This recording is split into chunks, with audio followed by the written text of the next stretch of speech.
Hello everyone and welcome to my first video.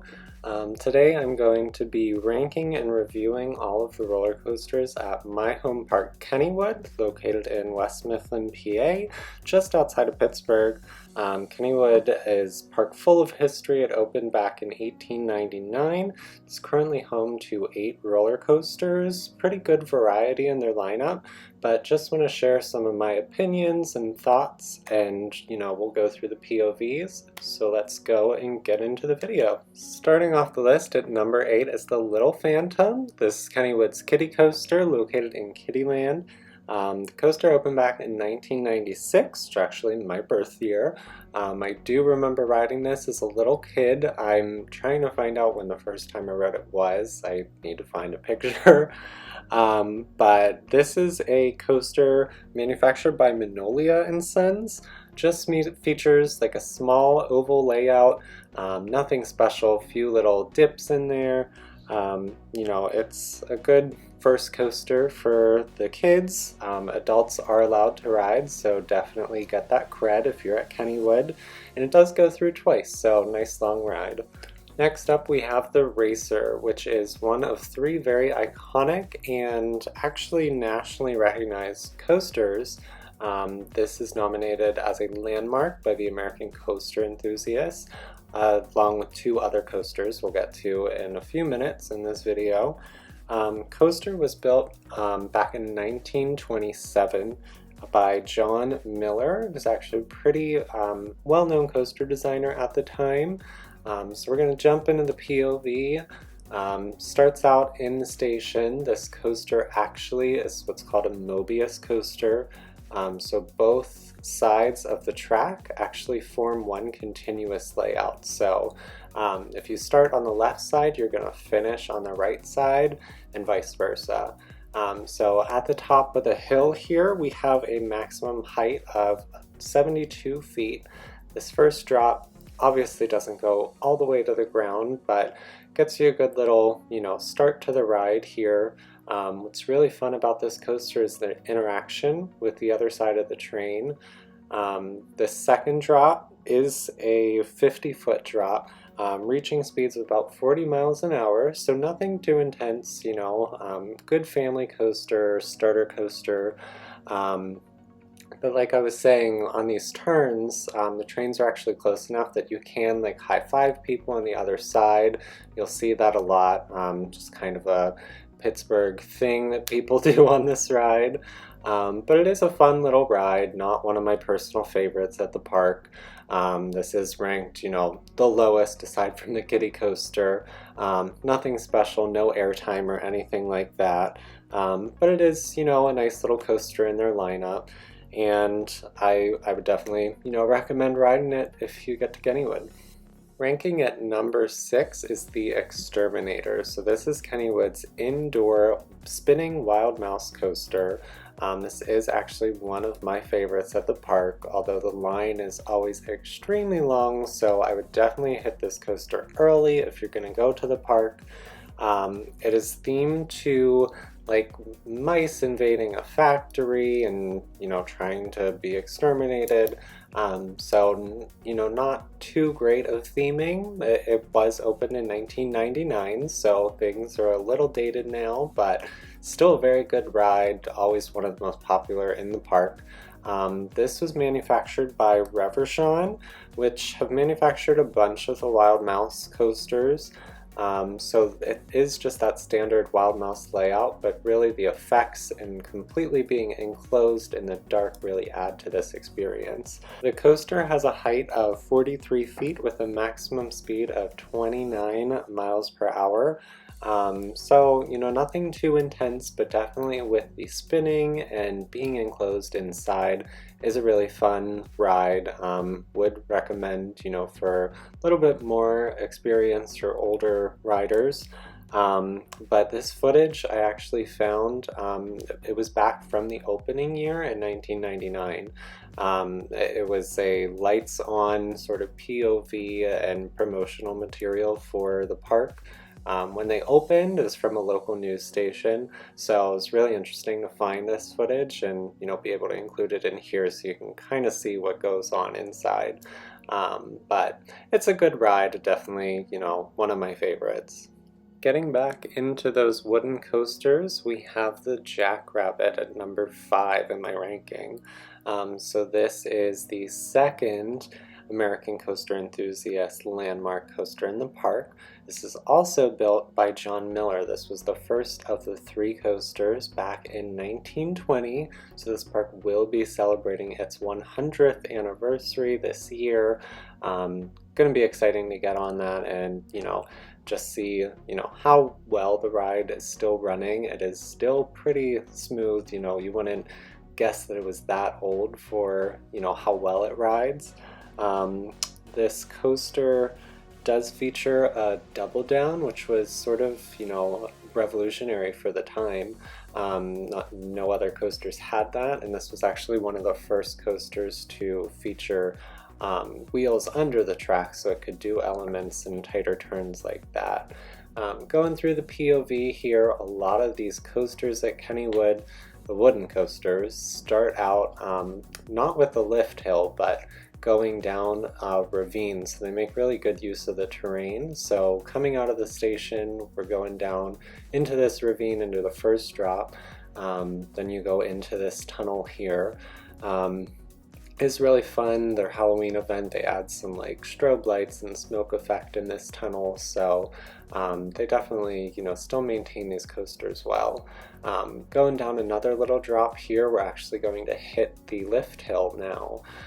So at the top of this lift, you do get a pretty nice view of the center of the park here as you turn around, and coming up next is the double down. So this coaster only has a height of 40 feet, but the combined 2 drops is a drop of 70 feet, reaching 45 miles an hour. So coming over this double dip there, you do get some good ejector airtime coming off of that hill. Definitely fun, and the restraints are made for that. So it's actually just a stationary bar with seat belts. So you can definitely get some good airtime going over that hill. And this hill up into the station actually provides some good forces as well. So this is definitely a coaster to get on when you're at Kennywood, as one of the oldest operating in the world. Definitely an iconic coaster, and don't want to miss it. Ranking at number 4 is the Thunderbolt. This is the last wooden coaster of the Kennywood trilogy. This coaster originally opened in 1924 as the Pippin. It only featured the first and final drops of this coaster into the ravine. For the 1968 season, it was converted into the Thunderbolt, which it is today. So they added the lift hill and this helix, bowl turnaround here on top. And used the existing drops into the ravine from the Pippin. So pretty iconic coaster. This was originally designed by John Miller as well, and is the 3rd coaster with the American Coaster Enthusiast landmark status. Going through the POV here, again, another one of those coasters utilizing the terrain. We're going directly down into this ravine here and come up. This coaster also has pretty good wiggle room for some airtime. It's just a buzz bar, so you can definitely get some good air on these hills, especially in the front popping off like you just saw there. At the top of the hill here, you do get a nice view of the park. You can see Steel Curtain was still undergoing some construction in this POV. And then this iconic part of the ride, coming down here, these laterals are intense. The ride actually requires you to ride with a second person because these laterals are so intense. So make sure you have a buddy. If not, someone in the station can pair you with, one of the ride hoppers can pair you with someone. Coming out of that bowl, you go back down into the ravine. This coaster has a max height of only 70 feet, But the drop on this coaster, actually this last drop here is where you'll get the biggest drop of 90 feet, reaching speeds of 55 miles an hour. So definitely a good coaster, lots of history with this one. Good intermediate coaster and a really fun ride that you don't want to pass up. Getting into our top 3 coasters, first up we have Skyrocket. So this is the Premier Rides Skyrocket model. This is actually the first model. I'm sure you've seen, plenty of things about the second model, or maybe been on one. There's a bunch of those out there, but this was the original one. So this opened back in 2010, and I was actually there for opening day, rode this, first day was operating. It does feature a 0 to 50 mile per hour launch in 1.8 seconds. 3 inversions on here, and it's a good, overall ride here as we go through the POV. You reach a top height of 65 feet and kind of walk you through these inversions. So coming out of the station, do a quick turnaround to a rolling launch, 0 to 50 again here. Going up off of this top hat, you can get some good airtime towards the front. It does have some trims, so you get a nice hang time. Coming through here to a cutback element, and then quickly go through a 0G roll. This is, by far the best part of the ride. Come through like a little mid-course kind of, with some more hang time down this drop. Come to a quick turnaround, and then go through a corkscrew here. So pretty much after that, the ride sucks. Going through here, you just have some little wave turns. I really feel like they could have utilized this area, better. Just a few little hills here. You don't get any pops of airtime, nothing on those. So the second half really, is a letdown, but the launch and the beginning, the inversions are a really good part of the ride. Coming in at number 2, we have the park's new for 2019 edition, Steel Curtain. I'm sure everyone's seen a bunch about this. This is actually the US's coaster with the most inversions. Kennywood is ranking it as 9 inversions. And the tallest coaster in PA as well, standing at 220 feet tall, reaching speeds of about 75 miles an hour.